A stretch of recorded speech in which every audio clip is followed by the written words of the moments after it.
Finally मी पुरणपोळी शिकलेच. तर नमस्कार मित्रांनो, मी आहे साक्षी. गुढीपाडव्यानिमित्त ना आमच्या घरी पुरणपोळीचं जेवण होतं. पुरणपोळी शिकायचं माझं ना खूप मोठं स्वप्न होतं, कारण की ना मला असं वाटायचं सगळा स्वयंपाक एकीकडं आणि पुरणपोळी एकीकडे. पण पुरणपोळी मला आज फायनली जमली. मी खूप खुश होते आणि एवढी भारी झाल्या होत्या ना. त्याच्यानंतर ना मम्मी पप्पा भेंडी निवडत होते, कारण की आज आमची भेंडी तोडली होती. ते निवडून झाल्याच्या नंतर ना आई आणि तीन बाहेर बसले होते पोर्चमध्ये, चिक्कू खात होते. तर एवढा पाऊस यायला लागला ना, असं वाटलं पण नव्हतं की पाऊस येईल. आज नेमकी आमची खुरपणी चालू होती, तेवढ्यात पाऊस आला.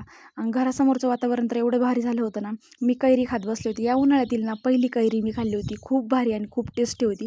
मिठाबरोबर खायची ना मज्जाच वेगळी असते. पाऊस होऊन गेल्याच्या नंतर ना घरासमोरचं वातावरण खूप भारी झालं होतं. गुढीपाडव्याची काठी उतरवल्याच्या नंतर ना मी ही लगेच घाटी खायला लागली. ही मला खूपच आवडली होती. आम्हाला बाबांनी बटाटा दिलं होतं. हे पाहू शकता, बटाटे ना एकदम नवीन नवीन काढलेले, खूप भारी होतं. मला तर नाही असं भाजून खाऊ वाटलं होतं.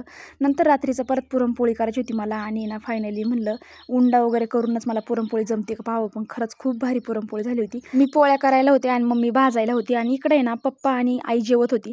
आई काही जेवायला नव्हती बसली, आई आमच्यावर रागावली होती. इकडं आईचा व्हिडिओ घ्यायला घेतला तर आई म्हणली मला अजिबात व्हिडिओ मध्ये घेऊ नको, लईच रुसली होती आमच्यावरती.